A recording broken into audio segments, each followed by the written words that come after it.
Welcome back to our channel. Hi friends, நான் first of all sorry for alls. எல்லாட்டையும் நான் மன்னிப்பு கேட்டுக்கிறேன். ஏன்னா நான் ரொம்ப நாள் இல்லை, ரொம்ப மாதமாகவே நான் வீடியோ போடலை. அது எதனாலனா, எனக்கு இருந்த ஹெல்த் இஷ்யூஸ்னாலையும் எங்கள் அப்பாவுக்கு இருந்த ஹெல்த் இஷ்யூஸ்னாலையும் நான் வீடியோ போட முடியல. I am really really so sorry. இதுக்கப்புறம் வீடியோ கரெக்டாக வந்துடும். ஸோ பழையபடி எல்லோரும் சப்போர்ட் பண்ணுங்கள். இப்போ நம்ம எங்கே போயிட்டுருக்கோம்னு பார்த்தீங்கன்னா, சிறுமலையில் இருக்க வெள்ளிமலை சிவன் கோயிலுக்கு தான் போயிட்டுருக்கோம். ஸோ அப்படியே கண்டினியூ பண்ணுவோம் வாங்க.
அதாவது நான் போன வாரமே ஞாயிற்றுக்கிழமை போய் இந்த வீடியோ எடுக்கணும்னு நினச்சேன். ஆனால் போன வாரம் திண்டுக்கல்லில் பெஞ்ச மழைனால என்னால் வீட்டை விட்டே வெளியே வர முடியல. ஸோ இந்த வாரம் என்ன ஆனாலும் பரவாயில்ல அப்படின்னு சொல்லி தான் கிளம்பியிருக்கேன். இப்போதைக்கு கிளைமேட் நல்லா இருக்குது. ஆனால் போக போக கிளைமேட் எப்படி இருக்க போகுது, மழை வருமா, இல்லை பெரிய மழையாக வரப்போதா, இல்லை சாரலாக தூறிக்கிட்டே இருக்க போதா, என்ன ஏதுன்னு எனக்கு சத்தியமாக தெரியல. ஸோ பார்ப்போம், கிளைமேட் இப்படியே இருக்கா, இல்லை நான் நனைஞ்ச கோழியாக தான் வீட்டுக்கு வரப்போகிறேனான்னு தெரியல. ஸோ வாங்க அப்படியே போயிட்டே விளாக்க கண்டினியூ பண்ணுவோம்.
ஃப்ரெண்ட்ஸ் இங்கேயே நடுங்க ஆரம்பிச்சிருச்சு. எப்பயும் ஒரு 4, 5, 10, 15 பெண்டுக்கு மேலே தான் நமக்கு குளிர ஆரம்பிக்கும். இப்போ இருக்க கிளைமேட்னால 4வது பெண்டு 6வது பெண்டுலேயே அவ்வளோதான் ஏறியிருப்பேன். அதுலேயே எனக்கு குளிர ஆரம்பிச்சிருச்சு. ஸோ இன்னும் மேலே எப்படி இருக்க போகுதுன்னு தெரில. நான் நனைஞ்சிக்கிட்டு சாமி பார்க்க போகிறேனா இல்லை எப்படின்னு எனக்கு சத்தியமாக தெரியல. எதாக இருந்தாலும் சிவன் மேலே பாரத்தை போட்டு போக வேண்டியதான். போய் இன்றைக்கி நம்ம அந்த சிவன் கோயிலில் எப்படி இருக்குன்றத நம்ம எக்ஸ்போஸ் பண்ணியே ஆகணும். ஆல்ரெடி நான் இந்த கோயிலுக்கு ஒரு 2, 3 டைம் போயிருக்கேன். ஆனால் நான் வீடியோ எடுக்கணும்னு பர்பஸாக இந்த டைம் தான் போகிறேன். ஸோ அந்த சிவபெருமான் நமக்கு என்ன வழி காட்டுறாருன்னு பார்ப்போம்.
ரைட்ரா, இன்றைக்கி நனைய போது உறுதின்னு நினைக்கிறேன். ஏன்னா ஆல்ரெடி சாரல் மழை லைட்டாக ஸ்டார்ட் ஆயிடுச்சு. மிஸ்ட்டும் வேறு இறங்கிக்கிட்டே இருக்குது. அந்த மிஸ்ட்டு இறங்குறதுக்கும் இந்த மழைக்கும் ரொம்ப குளிருது. நல்ல வேளை ஹுட்டி போட்டு வந்தேன். அப்படி இல்லை, நார்மலாக வந்திருந்தேன் எப்பயும் போல் வந்தேன்னா இன்றைக்கி நான் சங்கு தான், ஜன்னி வந்து செத்துருக்க வேண்டியதான். ஆனால் இப்போயும் இந்த மழையிலையும் நிறைய பேர் வந்து பார்த்துட்டு போயிட்டு தான் இருக்காங்க. ஆனால் நேராக கோயிலுக்கு போகிறாங்களா இல்லை மேலே அவங்க சுற்றி பார்க்கறதுக்காக வந்திருக்காங்களா சத்தியமாக தெரில. ஸோ போவோம். ஆனால் இப்போ வரைக்கும் ஆப்போசிட்டில் தான் வந்திருக்காங்க. இந்த ரோட்டில் நம்ம தான் போயிட்டுருக்கோம். போவோம். போயிட்டு இன்னும் கொஞ்சம் எவ்வளோ தூரம் போகணுமோ போய் விலாகை கண்டினியூ பண்ணுவோம்.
இல்லை, எனக்கு நிஜமாக புரியல. ஒரு இடத்துல மழை பெய்யுது, ஒரு இடத்துல மழை நிற்கிது. இதில் இந்த நாய்ங்க வேறு, ஐயோ கவர்மெண்ட் பஸ் வேறையா, வாப்பா. குளிர் வேறு ஓவராக இருக்குங்க. குளிர் இருக்காதுன்னு நினச்சா வந்தேன், ஆனால் குளிருது. பார்ப்போம், போவோம். இப்போதைக்கு வேறு என்னவும் பண்ண முடியாது, போய்கிட்டே இருக்க வேண்டியது தான். என்ன பண்ணுறது, வரணும்னு வந்தாச்சு. ஆத்தாடி ஸ்பீடு பிரேக்கரு, அப்பா முடியல. பேசாமல் இந்த கஃபேயில் நிப்பாட்டி ஒரு டீயை குடிச்சிட்டு அதுக்கப்புறம் வண்டியை எடுக்க வேண்டியதான். இதுக்கு மேலே முடியாதுங்க, கஃபேக்கு போக வேண்டியதான்.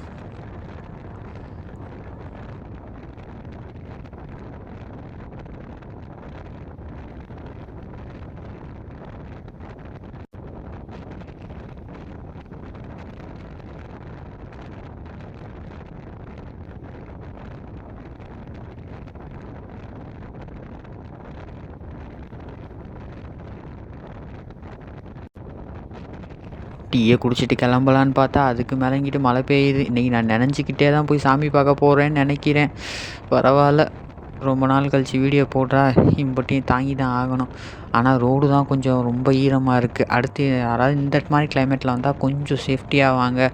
ஏன்னா ரோடு ரொம்ப ஈரமாக வேறு இருக்குது. சடன் பிரேக் யாராவது டக்குன்னு அடிச்சிங்கன்னா சத்தியமாக வாரி விட்டுரும். இங்கெல்லாம் நீங்கள் வாரி விட்டு வந்தீங்கன்னா தூக்க ஒரு ஆள் கூட இருக்க மாட்டாங்க. ஏன்னா ஊருக்குள்ளேயே ஆளுங்க கம்மியாக தான் இருக்காங்க. இந்த மாதிரி ரூட்லலாம் வாய்ப்பே இல்லை. ஸோ சேஃபாக ரைட் பண்ணுங்கள். எல்லாம் முக்கியமாக ஹெல்மெட் போட்டு தயவுசெய்து ரைட் பண்ணுங்கள். அவ்வளோதான் நான் சொல்லுவேன்.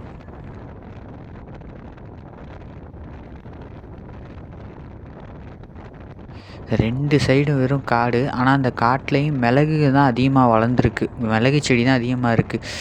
அடிக்கிற குளிரும் முடியலப்பா, அப்பா ஆளை உரைய வைக்கிது. இதில் நான் வந்தது ஏன் தப்பா இல்லை என்னன்னே புரியலை. ரைட்டு போவோம். கடவுள் விட்ட வழி போய்க்கிட்டே இருக்க வேண்டியதான். ஐயையோ! என்னது இது? நல்ல வேளை பசுமாடு தானா? நான் கூட காட்டு மாடான்னு நினச்சி பயந்துட்டேன். சப்பா குளிரு தான் ஓவரா இருக்குது. ஆனால் என்ன ரோடும் இப்படி இருக்குது. யாரும் குறுக்க கிறுக்க இதுக்கு காட்டு மாடு எதுவும் வந்துடக்கூடாது. ஆத்தடி என்னது என்னமோ அங்கே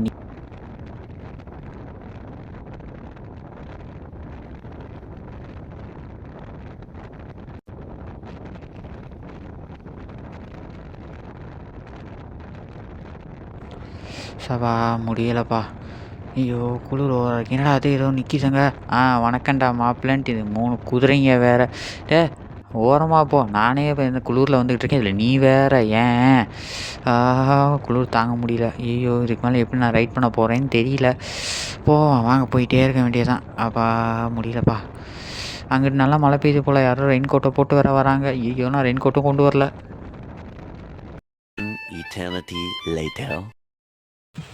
ஒரு வழியாக கோயிலை ரீச் ஆயாச்சு. இந்த நாதாரி கூட்டு வந்ததில் நடக்குது. மழை கீழே வர வர மழை இல்லை, மேலே வர வர மழை ஆரம்பிச்சிருச்சு. நீங்களாம் வந்தால் கிளைமேட் எப்படி இருக்குன்னு பார்த்துட்டு வாங்க. சரி ரைட்டு, அப்படியே போவோம். போயிட்டு கண்டினியூ பண்ணுறேன்.